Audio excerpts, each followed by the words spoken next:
Hello बच्चों। आज जो कहानी आपको मैं सुनाने जा रही हूँ उसका शीर्षक है मातृभूमि की रक्षा। बहुत दिनों की बात है। गंगा नदी के एक सुनसान तट पर मेढकों का एक विशाल राज्य था। मेढकों के राजा थे जगतपति। जगतपति के पूर्वज 10 पीढ़ी पहले आकर बस गए थे। तभी से वे यहाँ रहते चले आए थे। पहले प्रजा की संख्या कम थी, परंतु अब तो उनकी जनसंख्या भी बहुत बढ़ गई थी। वर्षा ऋतु थी। प्रत्येक मेढक फूला न समा रहा था। वर्षा की ऋतु तो उनके लिए त्योहार होती है। ढेरों मेढक अपनी हरी पीली वर्दी पहनकर घर से निकल पड़ते। कहीं बच्चों को चलने कूदने की शिक्षा दी जाती, तो कहीं सांप से बचने की। कभी उन्हें भाषा का ज्ञान कराया जाता, तो कभी यातायात के नियमों का। रोज ही कीड़े मकोड़ों की फसल से दावत होती। बुजुर्ग मेढक छोटे मेढकों को जीप के इधर उधर घुमाकर उनको विशेष व्यायाम सिखाते। कुछ ही दिनों में वे इतने निपुण हो जाते कि उनकी जीप से छू पड़ जाने पर कोई भी कीड़ा मकोड़ा बचकर भाग न सके। उनकी जीप पर लगे गोंद से चिपक जाते। इस प्रकार बच्चे जवान बूढ़े खूब दावतें उड़ाते। दावत के बाद उनका सांस्कृतिक कार्यक्रम होता। कभी गान विद्या प्रतियोगिता होती और वे विविध राग अलापते। कभी तेज दौड़ होती तो कभी लंबी कूद का आयोजन होता। फिर जगतपति के हाथों पुरस्कार पाते। मेढकों के झुंड हंसते गाते नाचते एक मोहल्ले में से दूसरे मोहल्ले में जाते। कभी किसी के यहाँ उत्सव मनाया जाता तो कभी किसी के यहाँ। किसी के यहाँ नए बच्चों का नामकरण होता तो किसी के यहाँ विवाह होता। किसी के यहाँ अखंड कीर्तन होता तो किसी के यहाँ जन्मदिन का समारोह। इस प्रकार जब तक वर्षा ऋतु रहती वे हंसते गाते और मौज मनाते। पेड़ पौधे नहा धोकर नए और सुंदर सुंदर वस्त्र पहनकर उनका स्वागत करते। वे अपने हाथों से ताली बजा बजाकर उन्हें प्रोत्साहन देते। वर्षा की समाप्ति पर कुंभकर्ण की भांति पूरा मेढक समाज अगली वर्षा आने तक गहरी नींद में सो जाता। वर्षा से बिना किसी विघ्न बाधा के उनका यही क्रम चला आ रहा था। पर एक बार उनके इस क्रम में आखिर व्यवधान पड़ ही गया। देशाटन पर निकले एक मगरमच्छ और एक मगरमच्छी को वह स्थान इतना पसंद आया कि उन्होंने वहीं रहने का निश्चय कर लिया। गंगा का शीतल और पवित्र जल, चारों ओर दिखते सुंदर पर्वत, वृक्षों की शीतल छाया, जंगली फलों की मोहक खुशबू, सभी ने उनका मन मोह लिया था। फिर क्या था, उन्होंने वहीं पर अपना डेरा डाल दिया। अब तो मगरमच्छ और मगरमच्छी जल में यूं ही घूमते मानो वे ही वहां के एक छत्र राजा और रानी हो। मेढकों का जल में इधर उधर तैरना उन्हें बिल्कुल न भाया। मेढकों की संख्या भी बहुत सारी थी। उनकी फौज जब पानी में तैरती तो कभी कोई मेढक मगरमच्छों से टकरा जाता तो कभी कोई। मगरमच्छ इसे अपना अपमान समझते। वे सोचते थे कि मेढक जानबूझकर उन्हें टक्कर मारते हैं। एक दिन मगरमच्छी और मगरमच्छ गंगा के किनारे लेटे थे। हल्की सुहावनी धूप में दोनों की आंख लग गई। तभी बहुत से मेढक घूमते हुए वहां आए और उनसे टकरा गए। वास्तव में इसमें मेढकों का कोई दोष न था। मगरमच्छ और मगरमच्छी उस समय पेड़ों के तनों की भांति लग रहे थे, इसलिए मेढक गलती से उनसे टकरा गए, न कि जानबूझकर। पर मगरमच्छ और मगरमच्छी ने इसे मेढकों की शरारत समझा। उन्होंने गुस्से में अपनी पूंछ फटकारी, दांत निकाले और आंखें लाल लाल कर ली। दांत किटकिटा किटकिटा कर मगरमच्छ बोला, याद रखना, मैं तुमसे एक दिन इसका बदला लेके रहूंगा। तुम में से एक को भी जिंदा नहीं छोड़ूंगा मैं। दूसरे ही दिन मगरमच्छों का मेढक मारो अभियान शुरू हो गया। जितने मेढक उसने मारे जाते मारता, कुछ खा लेता, कुछ को बहुत अच्छा लगता तो जमीन में बालू में गाड़ देता। हर रोज का उसका यही क्रम चलता रहा। तेजी से मेढकों की संख्या कम होने लगी। सभी मेढक घबराने लगे। आखिर करें तो क्या भी करें? इतने बड़े जीव का वे बिगाड़ भी क्या सकते थे?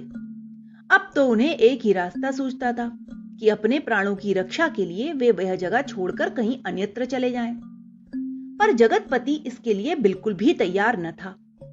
उसका कहना था, हमने मेहनत करके इस जगह को रहने लायक बनाया है। हम वर्षों से यहां रह रहे हैं। इस पर पहला अधिकार हमारा है। यह हमारी मातृभूमि है। हम मर जाएंगे पर इसे छोड़कर कहीं पर भी नहीं जाएंगे। पर कुछ न कुछ तो सोचना ही होगा। आखिर कब तक हम यूं ही विनाश सहते रहेंगे? सारे के सारे मेढक एक स्वर में बोले। हम संख्या में उनसे बहुत अधिक हैं। शत्रु के विरुद्ध हम एकजुट होकर मोर्चा लेंगे। शारीरिक बल से नहीं, बुद्धि से उसे हटाकर ही मानेंगे। जगतपति बोला।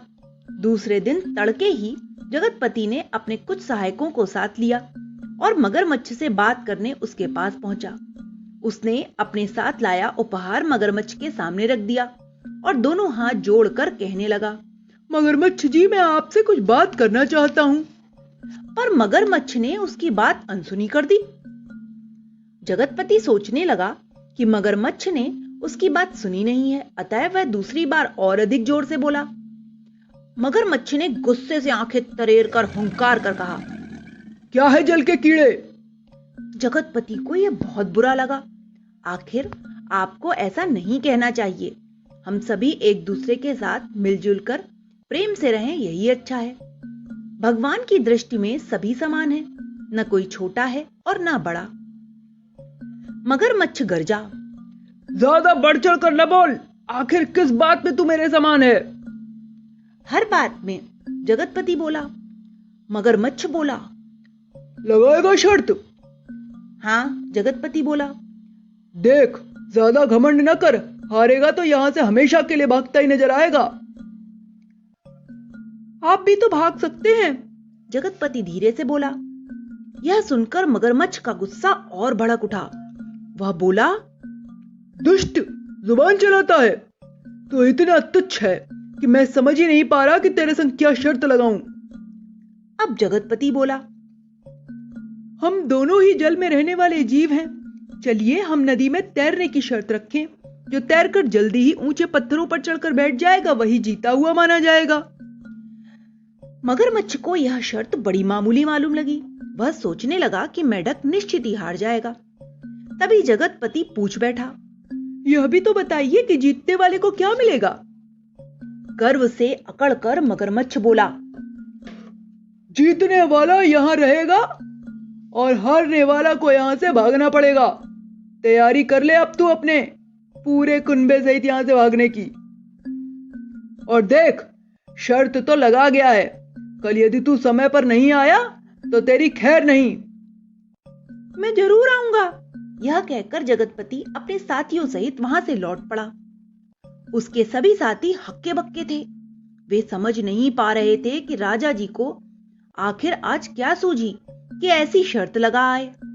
घर जाकर जगतपति ने 101 जैसे मेढकों को बुलाया। वे सभी रंग रूप में जगतपति से मिलते जुलते थे। उन्हें उसने अपनी योजना समझाई। दूसरे दिन जगतपति और मगरमच्छ निश्चित समय पर आ पहुंचे। विजय की कामना से मगरमच्छी ने मगरमच्छ के और मेढकों ने जगतपति के बालू का तिलक लगाया। फिर वे दोनों जल में अपना अपना पराक्रम दिखाने कूद पड़े।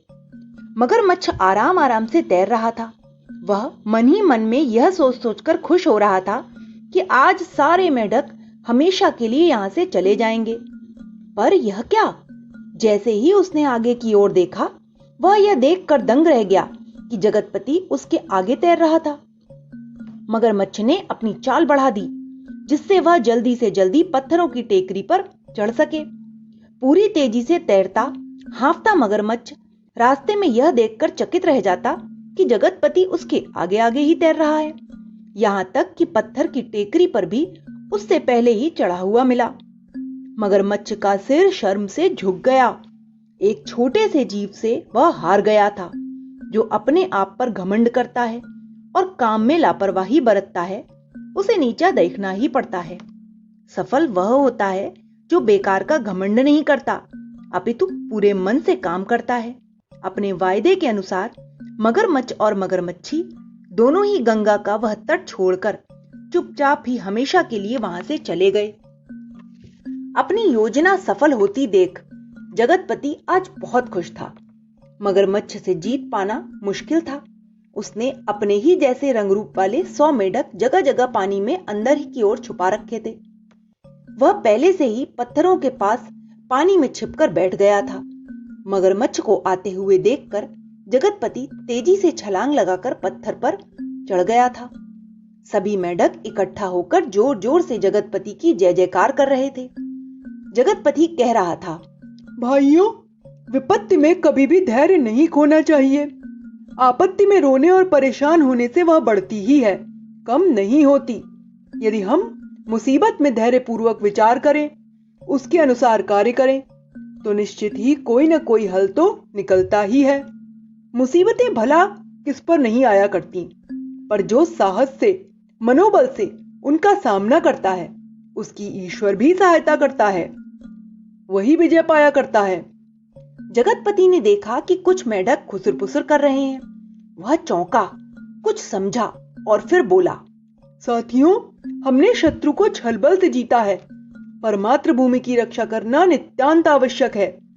शत्रु की दुष्टता दूर करने के लिए उसी की नीति से उसे हराना होता है, बस स्वयं वैसा नहीं बनना चाहिए।